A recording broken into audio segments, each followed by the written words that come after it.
The city was alive that evening, cars rushing, lights flickering, and the world moving too fast for anyone to stop and feel. But somewhere on the edge of the city, in a quiet suburban neighborhood, lived Blake, a young man whose life seemed perfect on the outside but was filled with cracks within. Blake was only ambitious, and one of the youngest project managers in his company. He wore suits, spoke confidently, and lived in a neat little house that once belonged to his father. But it wasn't success that defined Blake. It was what he had forgotten along the way. His mother Margaret had raised him alone. His father had died when Blake was only 9. Margaret worked tirelessly in a small grocery store to provide for him. She never complained, never asked for rest. She just worked and loved her son endlessly. But as Blake grew older and built his life, he started seeing his mother as a burden, someone who reminded him of poverty, of sleepless nights, and of the struggles he wanted to escape. Now, Margaret was 17. Her health was fading. She moved slower, spoke softer, and needed help with little things: meals, medicine, laundry. Blake had started losing patience. He told himself he was too busy, too tired, too stressed.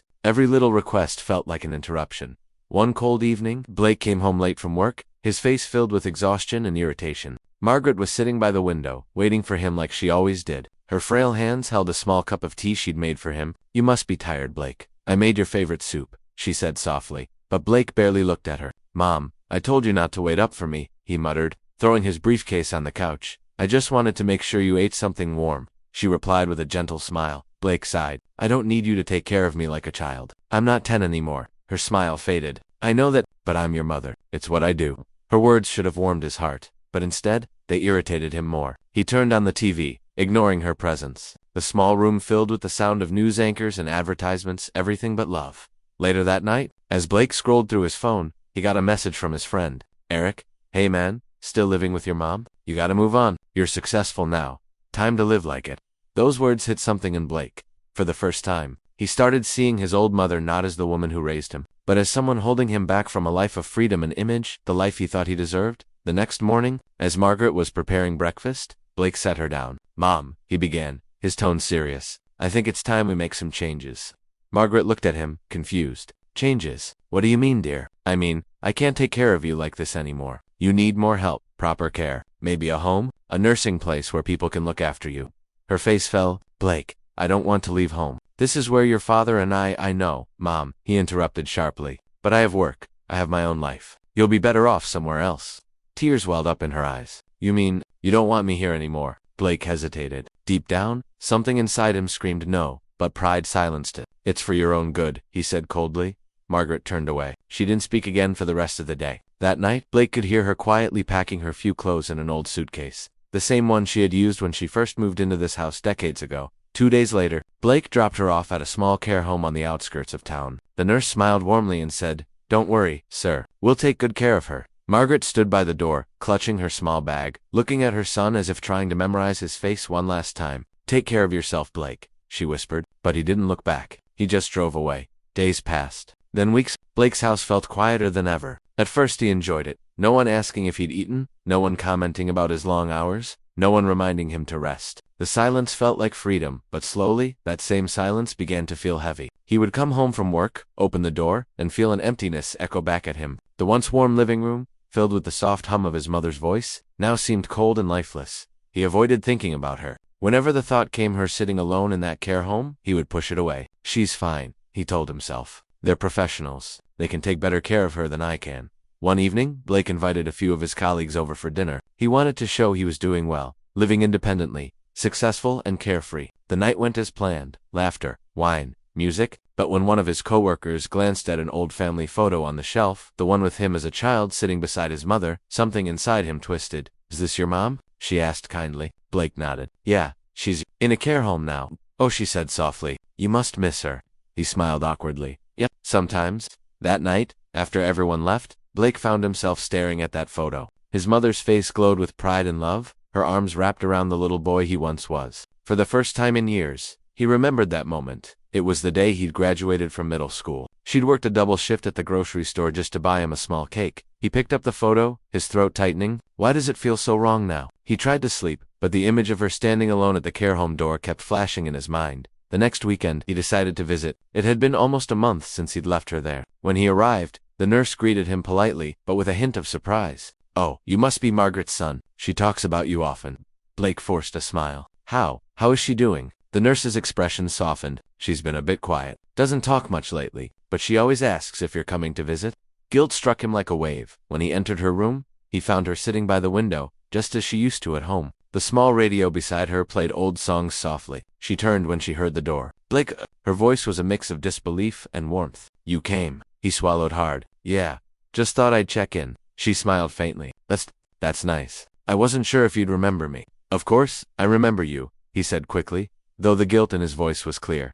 She gestured for him to sit. How's work? Busy. Same as always. He tried to sound casual. I hope you're eating properly, she said, her motherly tone returning despite the sadness in her eyes. He nodded, but he couldn't meet her gaze.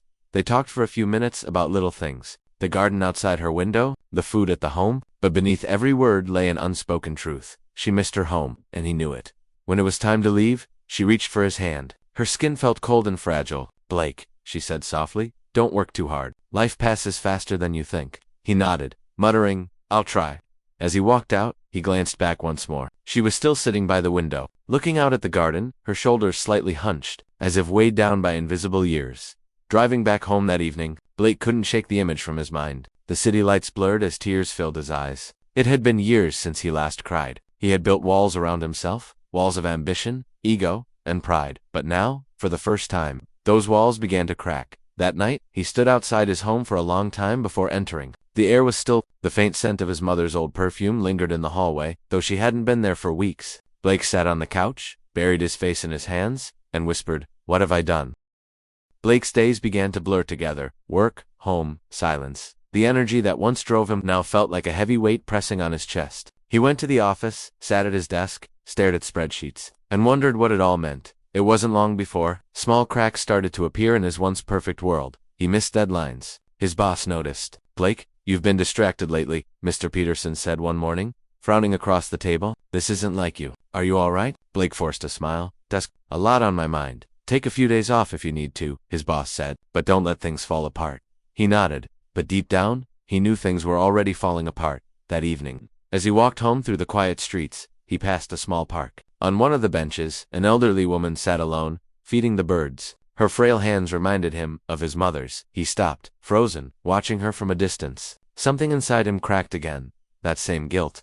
That same regret. He remembered his mother sitting in the kitchen, humming while cooking dinner. She would always serve him first, even when she was exhausted. Eat, Blake, she would say. You work so hard. Now, she was sitting alone in that cold room while he was here. Surrounded by things that didn't matter, he went home, opened his fridge filled with leftovers, takeout boxes, and nothing homemade, and suddenly felt sick. He couldn't eat. He couldn't sleep. Over the next few days, he tried to visit her again, but work calls came. Meetings stretched long. One excuse after another piled up. Weeks turned into months. Then one night, as he sat on his couch scrolling through his phone, his doorbell rang. It was late, almost midnight. He opened the door to find a woman standing there, the nurse from his mother's care home. Mr. Blake, she said quietly. His heart sank.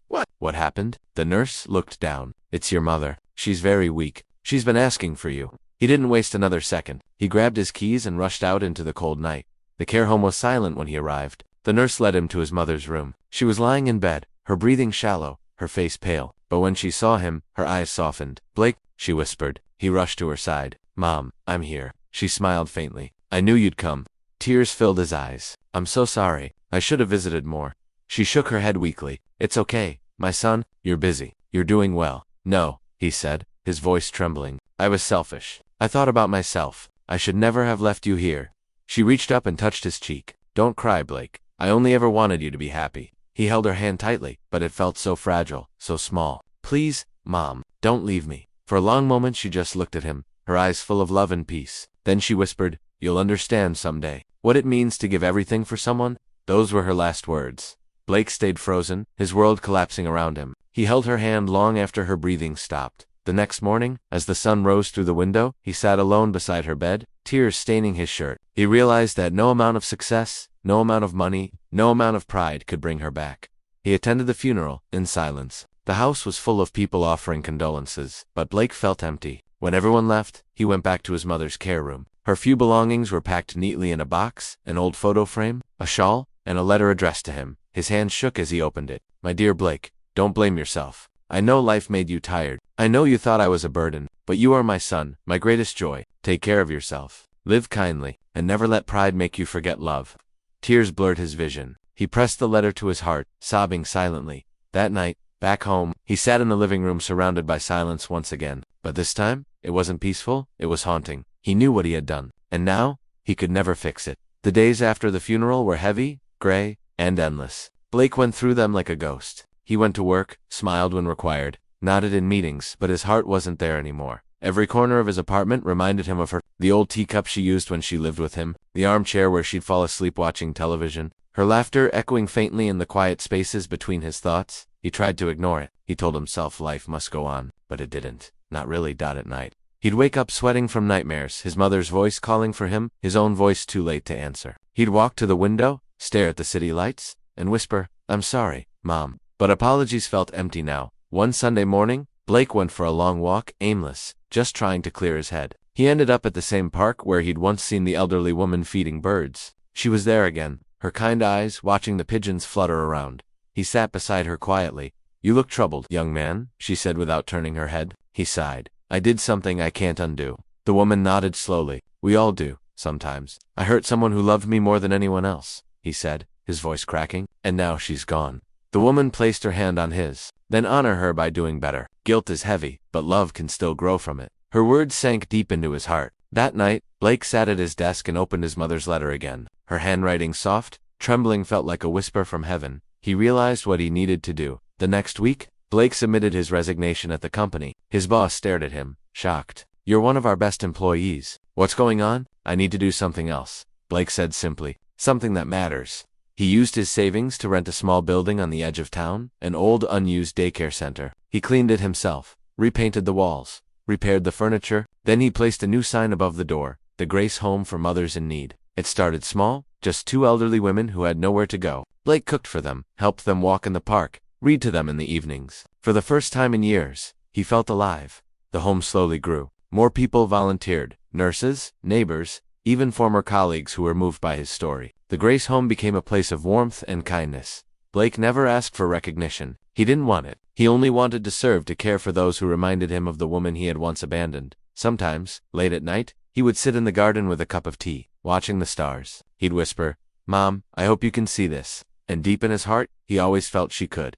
Years passed. The Grace Home became well known in the community. People said the young man who ran it had the gentlest soul they'd ever met. But Blake never thought of himself that way. He carried his guilt quietly, not as a wound anymore, but as a reminder. It had turned into something sacred, something that kept him kind. One evening, as the sun set golden over the garden, an old woman in a wheelchair looked up at him. "You must have had a wonderful mother," she said softly. Blake smiled, his eyes glistening. "Yes," he said. The best. Years later, after Blake passed away peacefully in his sleep, the staff found his diary beside his bed. On the final page he had written, "I learned too late that love is not a burden. It's a gift we only understand when it's gone. But if I could speak to her again, I'd say, I finally became the son you always wanted me to be." And so, the Grace Home continued, a legacy of a mother's love and a son's redemption. The story of Blake wasn't one of tragedy anymore. It was one of awakening, one of forgiveness, one of love that never really dies.